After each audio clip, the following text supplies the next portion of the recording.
Hey guys, എന്തൊക്കെയുണ്ട് വിശേഷം? സുഖമായിരിക്കുന്ന പുതിയൊരു വീഡിയോ വ്ളോഗിലേക്ക് ഏവർക്കും സ്വാഗതം. തമ്മിൽ കണ്ട പോലെ തന്നെ നിങ്ങൾ എല്ലാവരും ഒരുപാട് പേര് എക്സ്പെക്ട് ചെയ്തുകൊണ്ടിരിക്കുന്ന ചില ന്യൂസുകളാണ് ഈ അടുത്ത ദിവസങ്ങളിൽ വരാനായിട്ട് പോകുന്നത്. ഒന്ന്, പുതിയ പ്ലാനുകൾ അനൗൺസ് ചെയ്യാൻ പോകുന്നു എന്നുള്ളതാണ്. എന്നാൽ നമ്മൾ കുറച്ച് ദിവസം മുമ്പ് കാണാതെ പോയ ഒരു അപ്ഡേറ്റ് നമ്മൾ കണ്ടെത്തിയിട്ടുണ്ട്. സോ അതും കൂടി നിങ്ങൾ മുന്നോട്ട് ഷെയർ ചെയ്യാം. അപ്പോൾ നിങ്ങൾ എക്സ്പെക്ട് ചെയ്യുന്നത് ഈ വരുന്ന ന്യൂ ഇയറിൽ പുതിയ നിയമങ്ങൾ എന്തൊക്കെ, അത് ആരെയൊക്കെ ബാധിക്കുന്നു, എങ്ങനെയൊക്കെ ബാധിക്കുന്നു എന്നുള്ളതായിരിക്കും നിങ്ങൾ എക്സ്പെക്ട് ചെയ്തുകൊണ്ടിരിക്കുന്നത്. കൊണ്ടുവരും നിങ്ങളുടെ മുന്നിലോട്ട് യഥാസമയത്ത് കറക്റ്റ് ആയിട്ടുള്ള അപ്ഡേറ്റുകൾ. തീർച്ചയായിട്ടും ആദ്യം പഠിക്കണം. ചാനൽ ഇൻഫോർമേറ്റീവ് ആയിട്ട് കൊച്ചു യൂട്യൂബിനെ സബ്സ്ക്രൈബ് ചെയ്യാൻ, നോട്ടിഫിക്കേഷൻ പഠിക്കാൻ എനേബിൾ ചെയ്യാം, ഷെയർ ചെയ്ത് കൊടുക്കുക എല്ലാവർക്കും. കാരണം ഇത് എല്ലാവരെയും ബാധിക്കുന്ന, ഇല്ലെങ്കിൽ ഇങ്ങനെയുള്ള നിയമങ്ങൾ നമ്മളെയൊക്കെ ബാധിക്കാവുന്ന കാര്യങ്ങളാണ്. സോ അതുകൊണ്ട് തന്നെ സ്വാഗതം. സോ ഗൈസ്, അപ്പോൾ ഇതിനകത്ത് നമ്മൾ ഇന്ന് ഒരു ന്യൂസ്, അതായത് ബിസിനസ് സ്റ്റാൻഡേർഡിനകത്ത് വന്നിട്ടുള്ള ന്യൂസാണ്. ഇതുപോലെ കുറേ ന്യൂസ് പേപ്പേഴ്സിൽ, ഇല്ലെങ്കിൽ ഇതുപോലെ വെബ്സൈറ്റ്സിലൊക്കെ അതേപോലെ ന്യൂസുകൾ വന്നിട്ടുണ്ട്.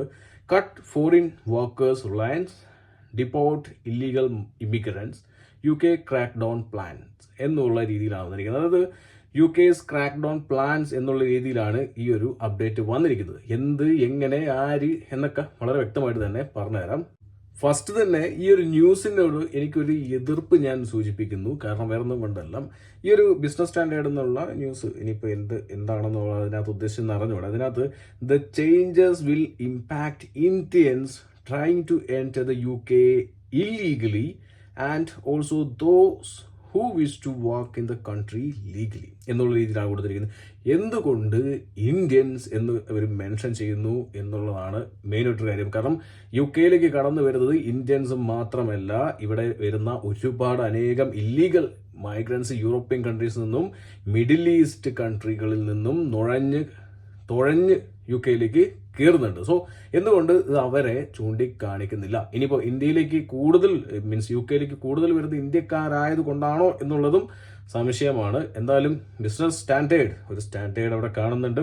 എനിവേ, വീഡിയോയിലോട്ട് സ്വാഗതത്തിനകത്ത് പറഞ്ഞിരിക്കുന്നത്, the government introduced several measures this week to curb rising migration figures, including empowering an independent advisory body to reduce dependency on overseas labor and accelerating the return of illegal immigrants to their country of origin. The changes will impact Indians trying to enter the UK illegally and also those who wish to work in the country legally. ഈ changes impact ചെയ്യും അത് ഇന്ത്യൻസിനെ എന്നുള്ളതും കൂടി എനിക്ക് വീണ്ടും അത് ഇഷ്ടപ്പെടുന്നില്ല. എനിവേ, ഗവൺമെന്റ് പുതിയ സെവറൽ മെഷേഴ്സ് ഇൻട്രൊഡ്യൂസ് ചെയ്തിട്ടുണ്ട്. നമ്മൾ പലതും അറിഞ്ഞിട്ടില്ല എന്നുള്ളതാണ് നമ്മൾ അറിയിച്ചിട്ടുണ്ട്. ഞാൻ 2 ദിവസം മുമ്പ് ഈ വീഡിയോയിൽ പറഞ്ഞിട്ടുണ്ടായിരുന്നു.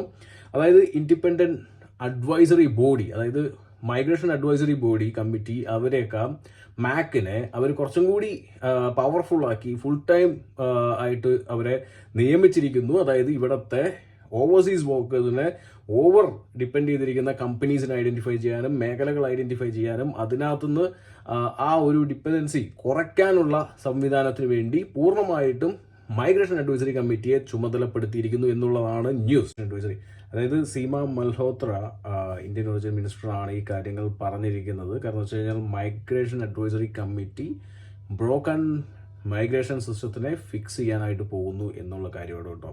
നമുക്ക് നോക്കാം ഇതിനകത്ത് എന്തൊക്കെയാണ് കൂടുതലായിട്ട് പറയുന്നത്. മെയിനായിട്ട് നെറ്റ് മൈഗ്രേഷൻ തന്നെയാണ് കുറച്ച് വർഷങ്ങളായിട്ട് ഇരു പാർട്ടികളും പിടിച്ചുകൊണ്ടിരിക്കുന്നത്. അതിനകത്തിനാണ് ഇലക്ഷൻ വിജയിച്ച് ഇപ്പോൾ കയറി വന്നിരിക്കുന്നത്. അപ്പോൾ ചെയ്യാതിരിക്കുന്നത് എന്തെങ്കിലും ചെയ്യാതിരിക്കുന്നത് തെറ്റല്ലേ എന്നുള്ളതാണ് ഒന്ന്. അത് മാത്രമല്ല, ഇവർ വന്ന് ഇത്രയും നാളുടെ ഇടയിൽ പുതിയ മൈഗ്രേഷൻ നിയമങ്ങളൊന്നും കൊണ്ടുവന്നിട്ടില്ല. കാരണം എന്താണെന്ന് വെച്ച് കഴിഞ്ഞാൽ ഓൾറെഡി ഒരു വലിയൊരു പാര വന്നിട്ടാണ് നമുക്ക് പോയത് ഋഷി സുനക് പാർട്ടി. അതിൽ തന്നെ നമുക്ക് കരകയറാനായിട്ട് ഇതുവരെ പറ്റിയിട്ടില്ല. അപ്പം അതുകൊണ്ട് തന്നെ അതിൻ്റെ പുറത്താണ് ഇനി പുതിയ നിയമങ്ങൾ കൊണ്ടുവരാനായിട്ട് പോകുന്നത്. എന്ത് തന്നെയാണെങ്കിലും ഇന്ത്യക്കാരെ മാത്രം എടുത്ത് പറയുന്നതും അത്ര നല്ല കാര്യമല്ല അല്ലേ. ഓക്കെ, സോ ഇതിനകത്ത് എന്തൊക്കെയാണ് ചേഞ്ചസ് വരാൻ പോകുന്നത് വെച്ച് കഴിഞ്ഞാൽ, പോയിന്റ് നമ്പർ 1, അതായത് changes to UK immigration measures എന്നുള്ള ഇതിലാണ് വന്നിരിക്കുന്നത്. ഒന്ന്, stronger rule for migration advisory committee. അതായത് മൈഗ്രേഷൻ അഡ്വൈസറി കമ്മിറ്റിക്ക് വേണ്ടി സ്ട്രോങ്ങർ റൂൾസ് പ്ലാൻ ചെയ്യുന്നുണ്ട്. അതെന്താണെന്ന് പറഞ്ഞു വെച്ച് കഴിഞ്ഞാൽ, MAC to have more power to reduce reliance on overseas labour. അതായത് മാക്കിന് ഇപ്പോൾ അതായത് നമുക്കറിയാം ഓവർസീസ് ലേബേഴ്സിനെ കൂടുതൽ ഡിപ്പെൻഡ് ചെയ്യുന്നതിന് കുറയ്ക്കാൻ വേണ്ടിയുള്ള കൂടുതൽ തന്ത്രപരമായിട്ടുള്ള പരിപാടികൾക്ക് മാക്കിന് ഒരു പുതിയൊരു ചുമതല കൂടി കൊടുത്തിട്ടുണ്ട്. പിന്നെ focus on linking immigration skills and visa system to boost the domestic work force. അതായത് ഈ നമുക്ക് ഇമിഗ്രേഷനുമായിട്ട് ബന്ധപ്പെട്ടിട്ടുള്ള കാര്യങ്ങൾ കുറയ്ക്കാനും ഇവിടെയുള്ള ഡൊമസ്റ്റിക് വർക്ക് ഫോഴ്സിനെ എന്താ പറയുക ബൂസ്റ്റപ്പ് ചെയ്യാൻ വേണ്ടിയും മാക്കിനാണ് ചുമതല. സോ മാക്കാണ് എല്ലാത്തിനെയും ഇനി കൺട്രോൾ ചെയ്യുന്നത്. എന്തായാലും വെയിറ്റ് ചെയ്യാം. പിന്നെ രണ്ടാമത്തെ കാര്യം എന്ന് വെച്ച് കഴിഞ്ഞാൽ monitoring and addressing skill shortage. അതും മാക്കിന് തന്നെയാണ് ചുമതല. MAC to provide early assessment and monitor key sectors with skill shortage. എല്ലാ വർഷവും മാക്കിന് കൊടുക്കണം. അത് മാക്ക് കൊടുക്കാറുണ്ട്. കൊളാബറേഷൻ വിത്ത് സ്കിൽ ഇംഗ്ലണ്ട്, അതായത് ഇവിടെയുള്ള ഡൊമസ്റ്റിക് വർക്ക് ഫോഴ്സിനെ ബൂസ്റ്റപ്പ് ചെയ്യാൻ വേണ്ടി കൊണ്ടുവന്നതാണ് സ്കിൽ ഇംഗ്ലണ്ട് എന്നുള്ളൊരു പദ്ധതി. അത് ഞാൻ പണ്ടേ പറഞ്ഞിട്ടുണ്ടായിരുന്നു. The department for work and pension and the industrial strategy council to reduce international recruitment. ഇതെല്ലാം ഈ വരുന്ന ഇന്റർനാഷണൽ റിക്രൂട്ട്മെന്റിന്റെ, അതായത് ലീഗൽ റിക്രൂട്ട്മെന്റിന്റെ അങ്ങോട്ട് കൊടുക്കുന്ന പരിപാടികളാണ്. പണിയാണ് 8ന്റെ പണികൾ എന്നുള്ളതാണ് മറ്റൊരു കാര്യം. പിന്നെ മൂന്നാമത്തെ പോയിന്റിൽ അവർ പറയുന്നത് വെച്ചാൽ illegal immigration crack down. Yes, അതും കൊള്ളാം. അതിലൊരു കാര്യം പറയാതിരിക്കാൻ വയ്യ. നമ്മുടെ മുന്നത്തെ ഗവൺമെന്റ് നമുക്ക് എല്ലാവർക്കും അറിയാം, ഇവിടുന്ന് ഡീപ്പോർട്ട് ചെയ്യും, ഇല്ലീഗൽ മൈഗ്രൻസിനെ ഡീപ്പോർട്ട് ചെയ്യും എന്ന് പറഞ്ഞെങ്കിലും ഡീപ്പോർട്ട് ചെയ്യുന്നതൊക്കെ വളരെ വളരെ കുറവായിരുന്നു. എന്നാൽ പുതിയ ഗവൺമെന്റ് വന്ന് ഇപ്പോൾ ഇത്രയും മാസത്തിന്റെ ഇടയിൽ തന്നെ 13,500ഓളം ആളുകളെ ഡീപ്പോർട്ട് ചെയ്തു. ഓക്കെ, അതിന് ഇരട്ടി ഇങ്ങോട്ട് ആളുകൾ കടൽ കടന്ന് നീന്തി തുഴഞ്ഞൊക്കെ വന്നിട്ടുണ്ട്. അപ്പോൾ അതിനകത്ത് എന്ത് ചെയ്തു നല്ലൊരു കാര്യം എന്ന് വെച്ചാൽ ഇവർ ഡീപ്പോർട്ട് ചെയ്യുന്നുണ്ട്. അതുപോലെ ഇല്ലീഗൽ വാക്കിംഗ് പീപ്പിൾസിനെയും അറസ്റ്റ് ചെയ്യുന്നുണ്ട്. നമ്മുടെ പിള്ളേരുടെ അടുത്ത് പ്രത്യേകിച്ചും ഞാൻ പറഞ്ഞിട്ടുണ്ട്, ഇന്ന് ഒരു റീലിലൂടെ കേൾക്കേണ്ടവർക്ക് കേൾക്കാം, എടുക്കേണ്ടവർക്ക് എടുക്കാം, ഇല്ലെങ്കിൽ തള്ളിക്കളയാം, പോയിട്ടേയിരിക്കാം. ഇതിനകത്ത് ആ മൂന്നാമത്തെ പോയിന്റിനകത്ത് increase efforts to return illegal immigrants to their country of origin. അത് ഞാൻ എഗ്രി ചെയ്യുന്നു. ഈ ഗവൺമെന്റ് നല്ല രീതിയിൽ ഇവിടുന്ന് ആൾക്കാരെ ഡീപ്പോർട്ട് ചെയ്യുന്നുണ്ട്. ഒന്ന്, deployment of additional 10,000 immigration enforcement ഓഫീസേഴ്സിനെ കൊണ്ട് പുതിയ ആൾക്കാരെ കൊണ്ട് ഇറക്കിയിട്ടുണ്ട്. നല്ലോണം വർക്കാവുന്നുണ്ട്. Plan number 7 sectors fixed initiatives എന്നുള്ള രീതിയിൽ കൊടുത്തിട്ടുണ്ട്. എന്താണെന്ന് വെച്ചാൽ home secretary has commissioned a review of labour shortage in IT and engineering. അതായത് IT-കാർക്കും എഞ്ചിനീയറിംഗ് മേഖലയിലുള്ളവർക്കും പണിയുമായിട്ട് നമ്മുടെ ഹോം സെക്രട്ടറി വരുന്നു എന്ന് ചുരുക്കത്തിൽ വേണമെങ്കിൽ പറയാം. കാരണം എന്തെന്ന് വെച്ച് കഴിഞ്ഞാൽ ഇത് വർഷങ്ങളായിട്ട് ഈ IT-കാർ എഞ്ചിനീയറിംഗ് ഇങ്ങോട്ട് ഹയർ ചെയ്തുകൊണ്ടിരിക്കുന്നുണ്ട്. ഇവിടെ ഫോറിൻ വർക്കേഴ്സിന് ഒരുപാട് പുറത്തുനിന്നാണ് കൊണ്ടുകൊണ്ടിരിക്കുന്നത്. അതെന്താണെന്നുള്ളൊരു റിവ്യൂ ചെയ്യാനായിട്ട് മാക്കിന് ഓൾറെഡി കൊടുത്തു. മാക്കിൻ്റെ റിവ്യൂ അനുസരിച്ചിട്ട് ആയിരിക്കും പുതിയ നിയമങ്ങൾ ഇതിനെ ക്രാക്ക് ഡൗൺ ചെയ്യാൻ, ഈ 2 ജോബിനെയും ക്രാക്ക് ഡൗൺ ചെയ്യാനായിട്ട് വരുന്നത്.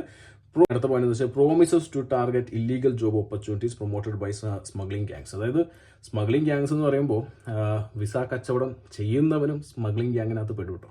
അതായത് പൈസയ്ക്ക് വിസ കൊടുക്കുന്നവനും സ്മഗ്ലിംഗ് ഗ്യാങ്ങിനകത്ത് വരും. ഇല്ലീഗൽ വർക്ക് ചെയ്യുന്ന ആൾക്കാരെ പിടിക്കാനായിട്ട് പുതിയ ടാർഗറ്റുകളും പ്ലാനുകളുമായിട്ട് വരുന്നു എന്നുള്ളതാണ്. അതായത് 7ാമത്തെ പ്ലാനിനകത്ത് അടുത്ത പോയിന്റിനകത്ത് വരുന്നത് വെച്ച് കഴിഞ്ഞാൽ employers found hiring illegal workers face stringent penalties എന്നുള്ള ഇതിലാണ്. നല്ല അടിപൊളി 8ന്റെ പണി എംപ്ലോയീസിന് കിട്ടും.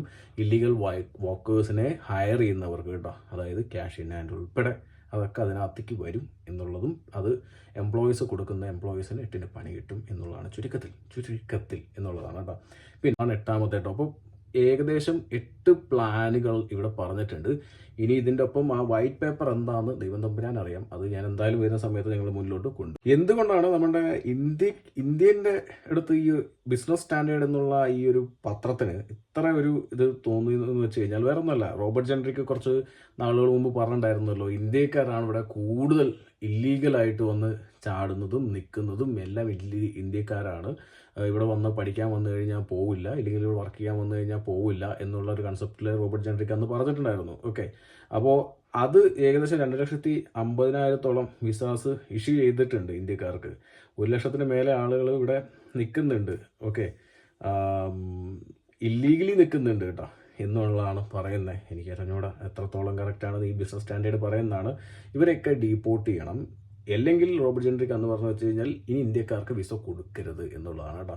അതിൻ്റെ ബേസിലാണ് ഇത് പറഞ്ഞിരിക്കുന്നത്. മറ്റ് രാജ്യക്കാരൊക്കെ ഇന്ത്യക്കാരിലും കുറവാണ് എന്നുള്ളതാണ്.